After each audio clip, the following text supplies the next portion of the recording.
Hello and welcome to mini episode 154 of Real Life Ghost Stories. And I have 4 spooky stories for you today, and the last story comes from the 15th of November 2021. And story number 1 comes from Adam. My girlfriend Jay and I had moved apartments for years and forwarded countless pieces of mail belonging to the previous tenants. Another AARP membership for Miss Betsy sat upon a pile of ads and credit card applications. I would take the mail in, write "moved" on the envelope and return it to the outgoing mail. Doesn't everyone? This move had been especially rough on Jay, as it was our first move out of our small college town. I had accepted a job in the city. Jay left her part-time boutique job in hopes of finding something better once we'd settled in. I placed the mail on the breakfast bar and sat next to Jay on the couch. Her depression was growing more concerning as the weeks went by. I would be at work all day while she sat around the apartment waiting for any response to her numerous job applications. End-of-day outings became a daily routine, just to give us an excuse to get out. We'd go to the bookstore, have dinner at the food court at the mall, whatever, just to get us out and moving. I felt anxious being in the small one-bed, one-bath. She felt anxious being out in public. Her confidence was wrecked, feeling everyone was looking down on her. This last move put us in a rough place emotionally and romantically. Jay would stay up much later. I would ask her if she'd like to sleep in the bed with me, and she would opt to stay up watching television and browse Reddit on her phone. Falling asleep on the couch had become the norm for her. After another day at the studio dealing with inappropriate workplace behaviours, egos of megalomaniacs, and a 90-minute commute, I plopped down on the couch next to Jay with a fistful of mail for Miss Betsy. More mail for Miss Betsy. Glad someone is getting a response, Jay said. Still no follow-ups. It's okay, it's only been a few weeks. You're not looking just for a job. You want your first big girl job, and that takes more time. I know that, it's just... What? Okay, this is going to sound weird, but do you ever feel, watched in this apartment or something? Jay asked. What do you mean, like cameras? I actually knew exactly what she meant, but I wanted to see if her experiences aligned with the tense, vague feeling I'd been experiencing. Like when someone is standing silently looking over your shoulder, their cheek coming ever closer to rubbing yours. I'm home all day and night, and sometimes I have this uneasy feeling like someone is here watching me. I sound crazy, Jay said. I tried to be reassuring and told her that I get that feeling, but would explain it away with stress and nerves, maybe even black mold. I did have one total admission for her though. The bedroom closet. I don't like the bedroom closet, I confessed. Oh my God, you feel weird about it too. There was something up with that walk-in closet. It held all the stuff you'd expect, lit by a single pull-string light bulb. You'd walk in to grab a button-up or shoes and you couldn't escape the instant feeling of dread. Once, we gave a friend a tour of our new apartment, stopping at the large closet. Without being prompted, she walked in and her shoulders immediately shot up. Oh man, what is up with your closet? It definitely has a not good feeling, she said. I don't like it at all. Her experience was validating for us. We started referring to the feelings as Miss Betsy. As the months went on, Jay started complaining about a disembodied shadow looming over the back of the couch while she slept. She would wake up and feel its presence, maybe catch a glimpse out of the corner of her eye. Too frightened to roll over and face the dark figure, she would cringe, hoping it would lose interest and go away. Though it pains my sceptical self to admit, I too felt exposed, namely in the shower. It felt as though someone was waiting for me on the other side of the curtain, or right outside the bathroom door. I fought to stay awake at night, staring into the open closet, waiting for something or someone to step out from the shadows. Sure, I could have shut the door, but that felt like I was strengthening my belief in it, giving power to a tulpa or something. Best to keep our heads down and power through the next couple of months. We were thrilled when our lease was up. Moving expenses being what they are, we opted to renew within the complex but in a different building. We asked the leasing agents if anyone had died in our apartment. And of course this lit their eyes up. What? No, not that we know of. "Why do you ask?" they said. "You're 5-or, right?" the manager asked. I remember the previous tenant put down that they felt uneasy in the apartment on their move-out notice, like they were being watched. How crazy is that? We regaled the staff with our odd little happenings. The agents were equal parts concerned and entertained. They now refer to 5-or as Miss Betsy's apartment. A few weeks went by in the new building, only a few yards away from the last. Jay was in a better mind space. She had landed a job and spent less time in the apartment. I was feeling more social and started working out at the complex gym, getting into the best shape of my life. We even started sharing a bed at night. "Have you seen my Starfleet necklace?" "I haven't seen it since the move," Jay said as I was folding the laundry. "No, everything's been unpacked and put away. I don't remember coming across it." I opened the linen closet to put some sheets away. There, at eye level, dangled Jay's necklace, the chain pinched from between two towels.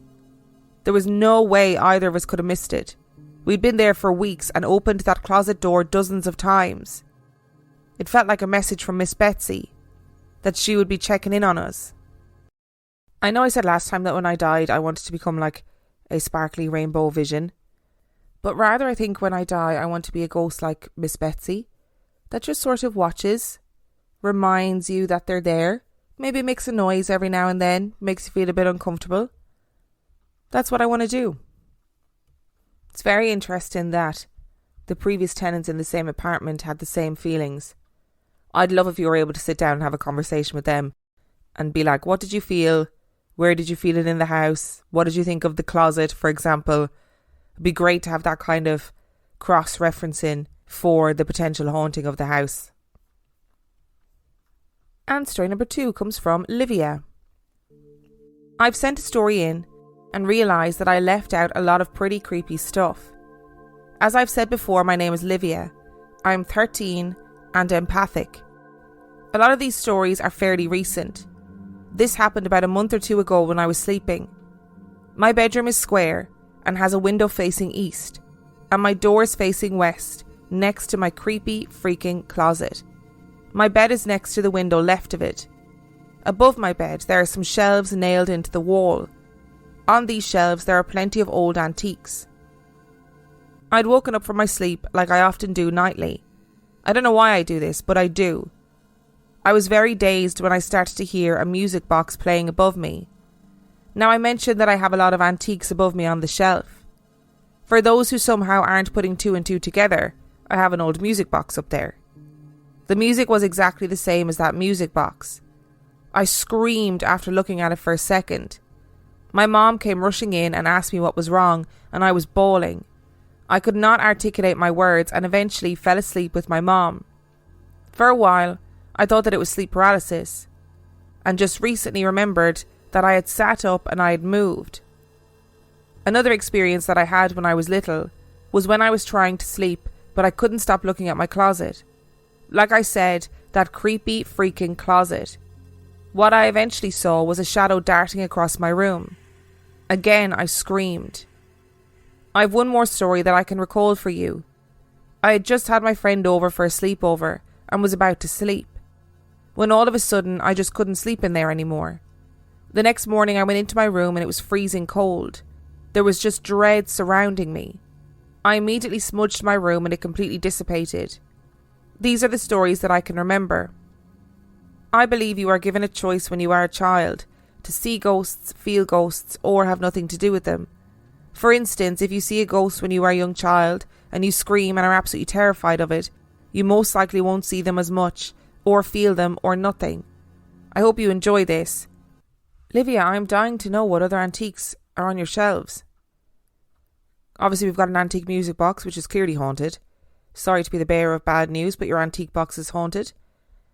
And I'm dying to know what else there was on your shelves, or is on your shelves. Do you still have the antique music box in your room? That is what I would like to know, because I don't know if I could keep it in there after it made a noise and freaked me out at night time. I think I'd have to get rid of it, or at least move it somewhere else, but then you'd probably still hear it. And I'll just fling it into oblivion, I think, if it was making noise in the middle of the night. And story number 3 comes from Blake. My story isn't really a big incident that happened. It's lots of little shit that makes me truly believe that my mom's house is haunted. This all took place at my mum's place in New South Wales, Australia, in a house built by a builder previous owner, so to my knowledge, the house isn't that old and nothing hectic happened there. But we had our fair share of what I believe to be paranormal activity. It is a 4-bedroomed house that at the time housed my mum and dad, my sister and I. My room was at the very front of the house along with the lounge room. Then down the hall from my room was the study and my sister's room, and the other end of the house the kitchen and my parents' room. The first thing I experienced was hearing footsteps on the front deck.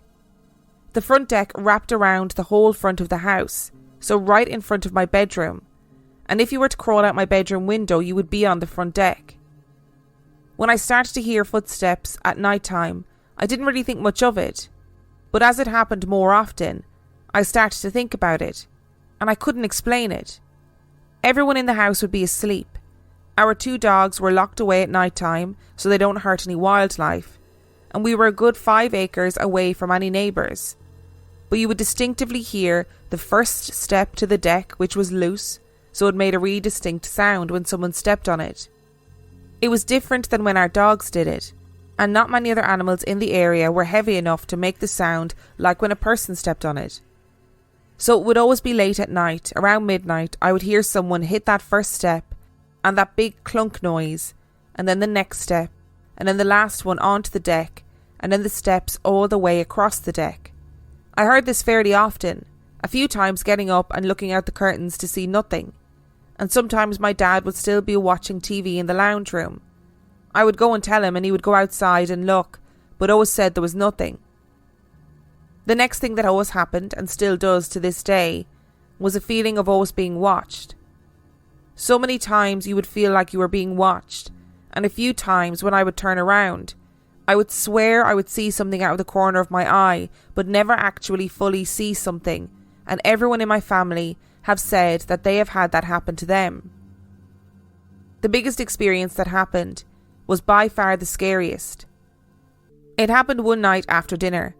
It was around 6 p.m, but it was daylight savings at the time, so it was still light out. I was packing away the leftovers in the kitchen, and my mum and her partner went outside. My sister was in her room, leaving me to clean up. I was just about to finish up when out of the corner of my eye I saw a shadow figure standing on the other side of the bench, half hidden around the corner next to the door out to the patio. Frozen in fear, not willing to look to the left at all, I called for my sister. She said that she heard the fear in my voice, making her come running. She ran past where she would have seen this figure clear as day, came into the kitchen, and I realised it was gone. I tried to tell her what happened. I told her I saw someone standing right there, and as I pointed, we both looked to see the dog's leads that were hanging on the key hanger next to the patio door sticking out horizontally, like someone was pulling on them. Once we both recognised what was happening, the leads fell back down, swinging, till they came back to a complete stop and sat normally like nothing happened. My sister and I were freaking out. We both grabbed a knife each, and we ran outside to tell our mum, telling her what we saw. My sister didn't see the shadow thing, but saw the dog leads, sending our mum's partner in to check the house for any intruders. Me and my sister refused to go back into the house for a few hours, until our mum convinced us to go back in and to sleep in my sister's room. She still didn't really believe us, and it was pretty quickly forgotten about, but I don't think I will ever forget it. The significant thing that happened is kind of wholesome, but it still scares me. My mum's granddad was very sick and in hospital more than 3 hours away in another city. My mum wasn't able to go and see him, and she was obviously very upset and crying in the lounge room. She was praying that he passed pain-free and in his sleep. Moments later, after she finished praying, the rocking recliner seat rocked, causing a football to fall off and roll to my mum's feet. That football was given to me by my mum's granddad, and it was branded of his favourite AFL team, the Brisbane Lions. About 30 minutes later, my mum got the call to say that her granddad had passed in his sleep, and I can't help but think that he caused that chair to rock to show my mum that he was alright and it was all okay. Lots of weird shit happened in that house, and a lot could probably be explained, but I strongly believe that it is haunted. My sister and my mum burned sage in that house multiple times. I don't think it did anything, but I haven't seen the Shadow Man again. A lot of negative things have happened in that house, so I can't help but think that it's all tied, and the negativity almost attracts it or something. I don't know, but all I do know is fuck that shit. I still try everything in my power to avoid going there because I hate it so much, and I don't believe whatever it was is gone. Sorry, but what the heck was going on with those dog leads? So you are telling me that those dog leads were hanging on a hook by the door, just normally, as dog leads would be, and then you and your sister look up and they're sticking straight out like somebody's pulling on them. And that shape is obviously held for a while and then they were dropped and swung until they stopped. That is weird. I don't know how you'd explain that, because a draft would surely make them like flutter or swing back and forth. They wouldn't be held taut and then let go. That is honestly one of the strangest things that I've heard in a very long time. I know there's shadow people, footsteps, etc. in that story too, but that bit about the leads, that is so strange. I don't even know how you would scientifically, in terms of physics, like how would you explain that? I really don't know what to make of that. That is so bizarre, and I love that you and your sister's first instinct was to grab a knife. That Shadow Man was not going to get out of that kitchen alive, for sure. Those leads were also not going to get out of that kitchen alive, doubly for sure. And I love the story about your mum's granddad. I think that is incredibly sweet. Not that he died, obviously, that is very sad and very traumatic for anybody to go through that. But the fact that he rocked the chair so that the ball would fall to her feet, like, that's lovely. I love stories like that. They make me really happy to think that in death you have the capacity somehow, in ways that we don't understand, to come back and let people know that you're going to be okay. And story number 4 comes from Gary. This ghost sighting took place in around 1990 in Leeds in Yorkshire in England. It might not be particularly scary, but it is true. The Builders Merchants, where the sighting took place, is located next to an old sandstone quarry that the Romans first quarried nearly 2,000 years ago. In the most recent past, during the Second World War, a prisoner of war camp for German and Italian prisoners was located right next door. And after the war, a camp was erected there to house displaced people from across the UK and Europe at the end of the war. So as you can see, over the years, the area has seen a wide variety of people. My dad used to work for a local builder and timber merchants, and money was tight. As a way to earn extra money, he used to open up the yard in the morning and close it at night, while working as a wagon driver throughout the day.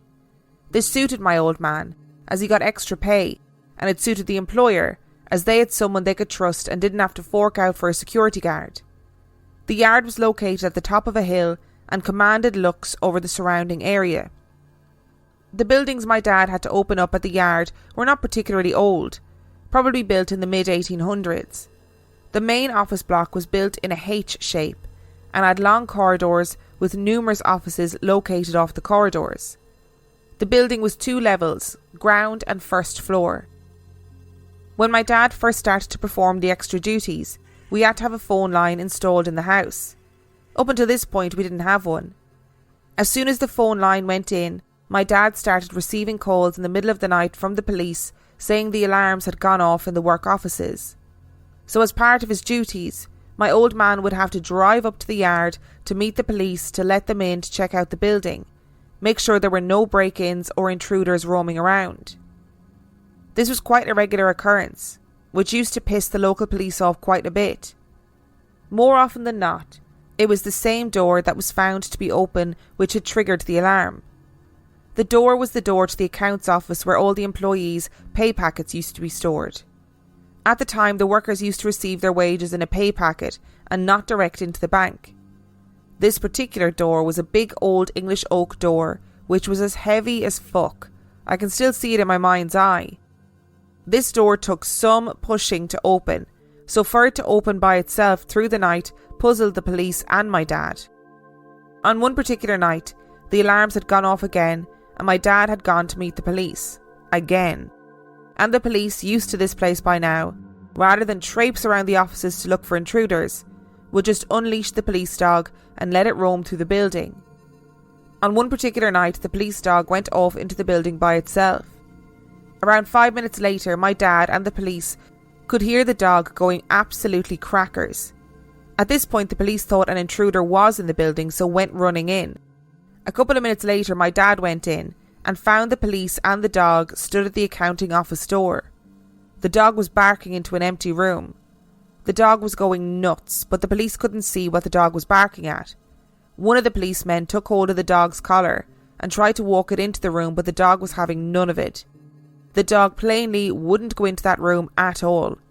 The police officer went in by himself, saw there was no one there, came out, gave the dog a bit of a bollocking for not going in with him, and left my dad to close the office door and re-alarm the building. A couple of weeks later, it was around Christmas time, and it was the office party season. There was one of the office guys working on the first floor of the office. This particular office was above the main meeting room. It was common knowledge that all the staff working late had to be out of the office for 7:30, so my dad could lock the buildings and the yard up. At about 7:25, my dad went up to see the man in the office and tell him it was time to leave. When my dad got there, he was having a chat with the man in the office, and the man asked if my dad had to work late because of the party that was going on in the office below. This puzzled my dad. He told the man that he and my dad were the only people in, there was no one else around. The man said, "No, there's a party downstairs. I've been listening to them laughing and joking and I heard music." Again, my old man told him that there was no one else in the building. The man started to get a bit pissed off at my old man and insisted there was a party downstairs. At this point, my dad told the man to follow him downstairs to the meeting room. When he opened the door, it was pitch black inside. No one was in there and hadn't been for a few days. At this point, the man wasn't happy, got a bit freaked out and fucked off out of there sharpish. These were just a couple of the sounds that were heard. Another one was one of the cleaners who had been offered a job there by her late mother a few years before, was cleaning one of the offices late one night and heard her mother singing a song that she used to sing to her as a kid. It took her a split second to remember that her mum had died a few years ago. This didn't freak her out, and it actually made her quite happy to think that her mum was around. Anyway, that was just a bit of background to the building. My mum and dad divorced when I was 11 in 1989, and my dad soon met another lady. It just turned out that I went to school with her son Mark, and he was in my class at school. Because we knew each other from school, we actually got on. Because of all the crazy shit that had been happening in that building, my dad used to ask myself and Mark if we would like to go in with him to help him lock up. This happened quite often, and we used to love going to the yard, as there were external buildings that housed some really old equipment that they used to use down in the mines and on the railways. For two young kids, it was great. We used to play in those old buildings in the yard and find old paraffin lamps, old military uniforms that had been left over from the prisoner of war camp that was housed next door, and loads of stuff that young lads would enjoy. One night in particular, it was about 7:15. It was dark and probably around January time. Myself, Mark and my cousin Paul were in the yard with my dad. We were outside the main building waiting for my dad, who was still inside. We were chatting, and then we all went quiet. I don't know why, but we did. We then all turned around to look in the opposite direction. Again, even now when we speak about this, we don't know why we did it, but we did. All three of us saw a man about 15 metres away walking towards us. I can still see him as clear as day. He had ginger hair and was wearing a green and white checked shirt. He was in full colour, but really bright. The best way to explain it is on the old TV sets where you had a little knob that you turned for brightness, and if you turned it too much it was still in colour but overly bright. This man looked like that. He was walking towards us, and then he turned to his right and started walking towards the building. He was not walking towards the entrance, he was walking towards the wall, and then he went straight through the fucking wall. Now, Myself, Mark and Paul were all 12-year-old boys who thought we were pretty brave, but I'll tell you what, that scared the shit out of me. My dad came out of the building when we told him what happened, and he thought that we were joking. After a few seconds, he realised that we weren't joking, and he put us in his Land Rover and took us home. After that, we didn't want to go to the yard with him anymore, so he used to go by himself. About 2 months later, my dad got home and he was as white as a sheet and shaking like a shitting dog. He sat me down and started asking about the ginger-haired man that we had seen. Turns out that on that particular night, my dad was locking up the building, and as he was walking away, he saw someone through the window inside the building. Thinking he had locked someone in, he went back, opened the door, walked through reception, and at that point, the man walked past him. My dad, who was now only a couple of feet from him, asked him if he's by himself. The man didn't stop walking, but turned and looked at my dad for a second, turned his head back and continued walking down the corridor. At this point, my old man, who's not known for having much patience, shouted at this bloke that the place is shut and he had to leave. The man just kept walking, so my dad started to follow him until he saw the man carry on walking to the end of the corridor and through the fucking wall. At this point, all the bravery my dad had leaves him, and he gets the fuck out of the building. My dad described the man he saw to me, and it turned out the description was the same. After that night, my dad stopped opening up and locking on a night and just continued to be a wagon driver for the company. I've just mentioned a few of the stories from that building, and there are literally dozens of sightings. The buildings are now gone, and a new housing estate was built there in the early 2000s. The quarry was an old sandstone quarry, so I wonder if that had something to do with it. Over the years, I've had some crazy shit happen to me while I was in the army, but that night will live with me until my dying day. I can still see it as clear as day. I'd love to know if any people in the new housing estate have experienced anything. Oh my god, me too. That story was wild. And that building has so much history that it just doesn't surprise me that all those sounds would still be there, like the sounds people have in parties. I think it's lovely that the cleaner heard the sound of her mum singing. Like, lovely. But seeing that man, like three friends sitting there at 7:30 of an afternoon, or of an evening rather, waiting for your dad to lock up. Like, and it wasn't like you were in unusual circumstances. It was something that you guys did quite regularly. And then to all turn and look and see this man, and it sounds like it wasn't a glimpse or a flash. It sounds like you saw him. Like you saw this man as though he were a real person walk through the wall. Oh, that is compelling stuff. I would love to go back there and find out if people in the housing estate had seen him. Because it sounds like he's just retracing steps rather than being sort of actively sentient, you know? Thank you so much for listening to today's episode. Thank you to Adam, Livia, Blake and Gary for sending in your stories. Remember, the last story came from the 15th of November 2021. And if you would like to know anything about Real Life Ghost Stories, you can find out everything you need to know on reallifeghoststoriespodcast.com. And if you are desperate for some extra content, you can sign up to patreon.com/Real Life Ghost Stories, where for $5 a month or $2 a month, you get access to heaps of extra content, as well as every single episode ad-free. And on that note, I shall see you next time.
Wendy's home-style French toast sticks are so delicious, some are saying that they're better than their mom's breakfast. Excuse me. Did you just say Wendy's French toast sticks are better than my breakfast? Mom, is that you? Answer the question. I said some people are saying that because they're so crispy on the outside and fluffy on the inside and perfect in every way. Uh-huh. And what do you think? I think it's time to tell people to choose wisely. Choose Wendy's sweet and crispy home-style French toast sticks. That's still not an answer. At participating U.S. Wendy's during breakfast hours. 92% of households that start the year with Peloton are still active a year later. 92% because of a bike? Not just bikes. We also make treadmills and rowers. Oh, let me guess, for elite athletes only, right? Nope. It doesn't matter if you're an avid exerciser or new to working out. Peloton can help you achieve your fitness goals. 92% stick with it. So can you. Try Peloton bikes, tread, or row risk-free with a 30-day home trial. New members only. Not available in remote locations. See additional terms at onepeloton.com/home-trial.